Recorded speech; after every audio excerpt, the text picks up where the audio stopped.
हर हर महादेव दोस्तों, साल 2024 में हलछठ व्रत यानी कि बलराम जयंती किस दिन मनाई जाएगी, पूजा का शुभ मुहूर्त क्या रहेगा, पूजन विधि और विशेष नियम आप सभी के लिए इस वीडियो में लेकर के आई हूँ। तो जैसा कि भाद्रपद महीने में कृष्ण जन्माष्टमी अष्टमी तिथि के दिन मनाई जाती है, वैसे ही हल षष्ठी का व्रत षष्ठी तारीख के दिन मनाया जाता है। इस दिन बलराम जयंती के रूप में यह जाना जाता है। आप सभी को बताते हुए चलूं कि 24 तारीख दिन शनिवार के दिन हल षष्ठी का व्रत किया जाएगा। कैसे किया जाएगा, क्योंकि कई लोग कंफ्यूज हैं कि यह 23 तारीख को भी मनाया जाएगा, लेकिन नहीं, ऐसा नहीं है। यह 24 तारीख दिन शनिवार के दिन इसलिए मनाया जाएगा क्योंकि उदया तिथि के अनुसार ही सभी नियमों के हिसाब से व्रत किया जाता है। तो सुबह के समय में 7:51 से लेकर के उदया तिथि शुरू हो जा रही है 24 तारीख दिन शनिवार के दिन। तो 24 तारीख दिन शनिवार के दिन ही यह व्रत धारण किया जाएगा, क्योंकि उदया तिथि में ही यह व्रत किया जाता है। इसके साथ ही जैसा कि पूजा का शुभ मुहूर्त भी आगे बताते हुए चलूँगी। यह व्रत पुत्रवती माताएं अपने पुत्र की दीर्घायु के लिए करती हैं, और वह महिलाएं जिन्हें पुत्र की प्राप्ति नहीं हुई है वह भी इस व्रत को धारण करती हैं।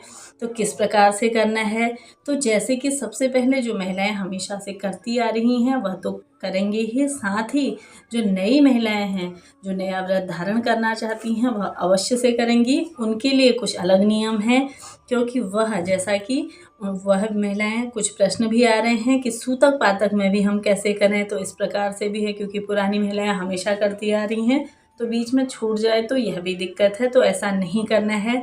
सबसे पहले तो जो पुरानी महिलाएं करते हुए हमेशा आ रही हैं उसी प्रकार से करेंगी। सूतक पातक हो, चाहे प्रेगनेंसी हो, पीरियड इत्यादि हो, तो आप सभी को हमेशा ही व्रत करते रहना है, व्रत को नहीं छोड़ना है। हाँ, आप पूजन नहीं कर सकते तो कोई दिक्कत की बात नहीं है। अपने माता से अपनी कामना कहते हुए आप मन ही मन उनका ध्यान इत्यादि करके और साथ ही मंत्रों का जो उच्चारण कर सकती हैं, लेकिन आप पूजन नहीं कर सकती हैं। इस पूजन को पूर्ण करने के लिए उद्यापन को माना गया है कि जिस दिन आपके कोई पूजन इत्यादि छूट गई है तो उद्यापन में उसे पूर्ण किया जाता है।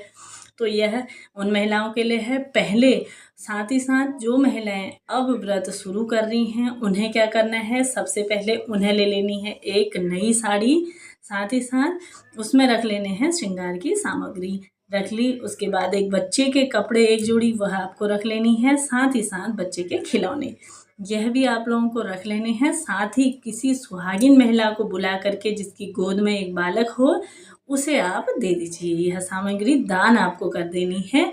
उसके साथ ही आप सभी को यह व्रत और उससे कहते हुए उसके पैर इत्यादि छू करके उसकी आपको आशीर्वाद ले लेना है कि इसी प्रकार से मेरा भी पुत्र हो और मेरी गोद भी हमेशा हरी भरी रहे। यह नियम जो महिलाएं प्रथम बार व्रत कर रही हैं उनके लिए है। ठीक हो गया। और जो महिलाएं हैं उनके लिए तो व्रत के नियम वही हैं। सुबह के समय में जैसा कि 12 बजे के बाद ही इसकी पूजन होती है, सुबह आप सारी तैयारी कर लीजिए, पूर्ण रूप से श्रृंगारित हो जाइए। साथ ही इस व्रत को नदी, तालाब, सरोवर के किनारे किया जाता है, सामूहिक रूप से किया जाता है। तो जैसा कि गांव में तो हमेशा इस तरह से ही किया जाता है, अब हम शहरों में रहने लग गए हैं, कोई फ्लैट में रह रहे हैं, तो इस तरह से अगर आप नदी सरोवर में पूजन नहीं कर सकते तो आपके लिए भी कुछ नियम हैं। जैसे कि आपको क्या करना है, व्रत में जैसा कि कलश स्थापना करते हैं, सबसे पहले चौकी इत्यादि लगाने के बाद आप सभी को कलश स्थापना करनी है। तो शहरों में जो है वह क्या कर लीजिए, एक बड़ा सा परात ले लीजिए, ठीक है, एक बड़ा सा थाली इत्यादि बर्तन ले लीजिए, उसमें आप सभी को लोटे में कलश स्थापना करनी है। जो भी आप कलश स्थापना में डालते हैं, जैसे कि हल्दी की गांठ हो गई, सुपारी हो गई, एक सिक्का हो गया, उसे आपको डालने के बाद आपको क्या करना है, इसके अंदर आपको कूस को लपेट करके कूस का क्या करना है, एक कूस घास का पिंड जैसा बना लेना है, उसे आपको लोटे में रख लेना है। ठीक हो गया।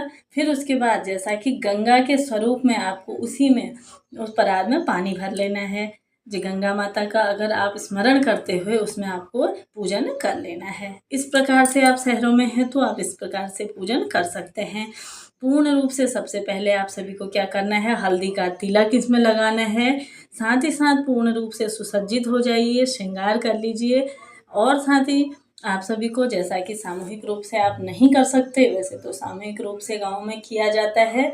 फिर उसके बाद जो वह जल है जिसमें आपने पूजन किया है, तो उस जल को आपको जैसा कि हल्का सा कपड़े और रुई से लेकर के अपने बेटे के, जो भी आपका बालक वहाँ पे है उसे भी बुला लीजिए, उसके पीठ में आप सभी को थपथपाना है। इस प्रकार से रुई के जल को थोड़ा थोड़ा उसके पीठ में लगाते हुए माता रानी का स्मरण ध्यान करते हुए आप सभी को, हे माता रानी, हे छठ माता, मेरे पुत्र को आप दीर्घायु दें, सुख समृद्धि का वासा करें, साथ ही उसको स्वस्थ रखें, इस प्रकार से कामना करते हुए यह व्रत आपको करना है। यह व्रत के नियम हैं, इस प्रकार से आपको इस दिन पूजन करना है। साथ ही मैंने सारी जानकारी आप सभी को दे दी है, क्योंकि प्रेग्नेंट जो महिलाएं हैं उनके लिए भी मैंने बता दिया है कि यह व्रत आपको किस प्रकार से करना है। जैसा कि व्रत का संकल्प आपने ले लिया, उसके बाद आप सभी को छठ माता की 6 कहानियां हैं, उन्हें आप सभी को सुनना है।